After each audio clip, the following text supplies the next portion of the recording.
नमस्कार दोस्तों, आपका आपके YouTube चैनल पर स्वागत है।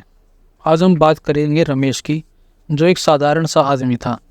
वह रोज़ सुबह उठता, ऑफिस जाता, काम करता और घर लौटाता। उसके जीवन में कोई बड़ी बातें नहीं थी, ना कोई खास सपना था। बस एक ही बात थी, किसी तरह अपने परिवार का गुजारा करना। रमेश इंदौर के एक छोटे से किराए के मकान में अपनी बीवी सीमा और 2 बच्चों राघव और नैना के साथ रहता था। दोनों बच्चे स्कूल जाते थे और उनकी पढ़ाई का खर्च उठाना रमेश के लिए हर महीने चुनौती बनता जा रहा था। रमेश एक प्राइवेट कंपनी में अकाउंटेंट था। काम बोझिल था और सैलरी कम। हर महीने का आखिरी हफ्ता रमेश के लिए एक बड़ा सिरदर्द बनता, जब उसे पैसों की तंगी का सामना करना पड़ता। कभी कभी उसके पास इतनी बचत भी नहीं होती थी कि बच्चों के लिए अच्छे कपड़े या किताबें खरीद सके। कई बार तो उसे अपनी ज़रूरतें भी पूरी करने के लिए समझौते करने पड़ते थे। जब भी बच्चे उसे नया खरीदने के लिए कहते, रमेश के दिल पर अजीब सा बोझ पड़ जाता। वो हंसता और कहता, अभी थोड़ा इंतज़ार कर लो बेटा, बस पापा की सैलरी आते ही तुम्हारे लिए ज़रूर कुछ लाऊंगा। पर अंदर ही अंदर वो खुद को असहाय महसूस करता था। एक शाम जब रमेश थक कर घर पर लौटा, उसने देखा कि सीमा चुपचाप बैठी थी। उसके चेहरे पर चिंता की लकीरें साफ दिखाई दे रही थी। उसने पूछा, क्या हुआ सीमा, इतनी परेशान क्यों हो? सीमा ने धीरे से कहा, राघव की स्कूल की फीस फिर बढ़ गई है। हमें अगले महीने और ज़्यादा पैसों की ज़रूरत पड़ेगी। रमेश का दिल डूबने लग गया। वो जानता था कि सैलरी बढ़ने की उम्मीद फ़िलहाल तो नहीं थी और बढ़ती जिम्मेदारियां उसे घेर रही थी। लेकिन उसने सीमा को दिलासा दिया, तुम चिंता मत करो, मैं कुछ ना कुछ कर लूँगा। अगले दिन ऑफिस में रमेश के बॉस ने घोषणा की कि कुछ ही टाइम बाद एक प्रमोशन का मौका किसी एम्प्लॉय को दिया जाएगा। लेकिन ये मौका आसान नहीं था। ऑफिस में कई लोग थे जो उसके जैसे ही इस मौके का इंतज़ार कर रहे थे। बॉस ने कहा, तुम्हें खुद को साबित करना होगा। अगले 3 महीनों में अगर तुमने अपना प्रदर्शन बेहतर किया तो वो प्रमोशन तुम्हारा होगा। रमेश के लिए ये प्रमोशन सिर्फ एक नौकरी का मौका नहीं था, बल्कि उसके परिवार के लिए एक बेहतर भविष्य की उम्मीद थी। प्रमोशन का मतलब था ज़्यादा सैलरी, बेहतर ज़िंदगी और बच्चों की ज़रूरतें पूरी करना। उसने अपनी पूरी ताकत लगा दी। ऑफिस में वो पहले से ज़्यादा समय देने लग गया। वो घर लौटते समय भी काम के बारे में सोचता और देर रात तक ऑफिस के मेल्स चेक करता। उसका एक ही मकसद था, प्रमोशन पाना और अपने परिवार के लिए एक बेहतरीन जीवन बनाना। धीरे धीरे रमेश के जीवन का संतुलन बिगड़ने लगा। पहले वो बच्चों के साथ हर शाम खेलता था, लेकिन अब वो थक कर सीधे बिस्तर पर गिर जाता था। राघव और नैना को ये बात समझ ही नहीं आ रही थी कि पापा उनके साथ क्यों नहीं खेलते। राघव कई बार अपने खिलौने लेकर पापा के पास जाता, लेकिन रमेश कहता, बेटा आज नहीं, पापा बहुत थक गए हैं।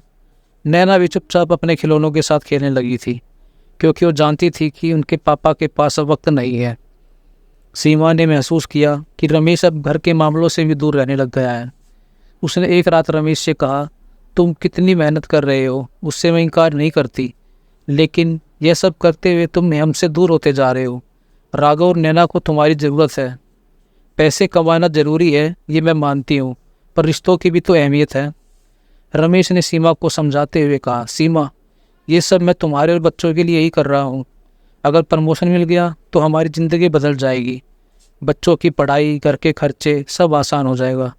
बस थोड़े समय के लिए समझो, ये सिर्फ 3 महीने की बात है। सीमा ने रमेश की बात समझी, लेकिन उसका दिल जानता था कि कुछ ना कुछ तो गलत हो रहा है। उसने सोचा कि जब रमेश को प्रमोशन मिल जाएगा तब शायद ये सब ठीक हो जाएगा। वो भी अपने दिल की चिंता दबाकर रमेश के सपोर्ट करने लग गई। 3 महीने बीते, आखिर में प्रमोशन की घोषणा का दिन आ गया। रमेश का दिन जोरों से धड़क रहा था। उसने अपनी पूरी मेहनत और समय लगा दिया था। बॉस ने सभी कर्मचारियों को बुलाया और घोषणा की कि इस साल का प्रमोशन जाता है आशुतोष को। रमेश का दिल टूट गया। उसे विश्वास नहीं हो रहा था। उसने तो अपनी पूरी जान लगा दी थी, उसे क्यों नहीं चुना गया।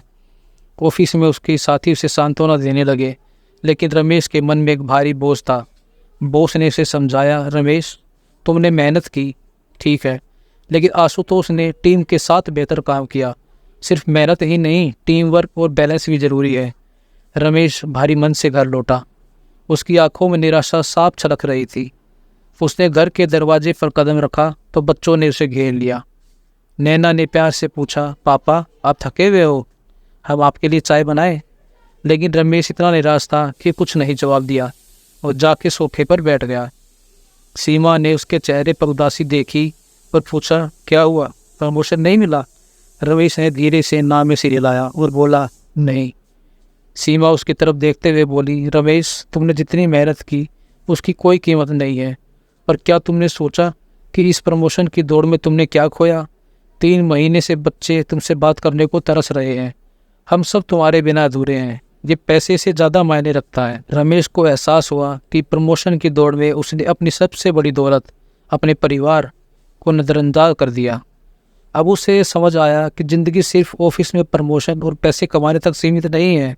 परिवार का साथ, बच्चों के साथ हंसना खेलना, समय बिताना, ये असली खुशियाँ हैं। अगले दिन से रमेश ने अपनी ज़िंदगी में एक नया संतुलन बनाया। उसने ऑफिस में काम करना जारी रखा, लेकिन अब वो परिवार के साथ भी समय बिताने लगा। उसने बच्चों को अपने साथ खेलने का वादा किया और सीमा को हर बात में शामिल रखा। अब उसकी ज़िंदगी में खुशियों का सही प्रमोशन हो चुका था। रमेश की कहानी से हमें सीख मिलती है कि हर आदमी को अपने जीवन में बेहतर मुकाम पाने की कोशिश करनी चाहिए, जो गलत नहीं है। लेकिन इस दौड़ में हम अक्सर अपनी असली खुशियों को नज़रअंदाज कर देते हैं।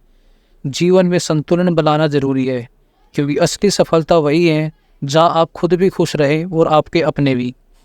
आप हमारी कहानी रोज़ सुनने के लिए अभी हमारे चैनल को सब्सक्राइब कर लें। तो फिर मिलते हैं कल एक नई कहानी के साथ। धन्यवाद।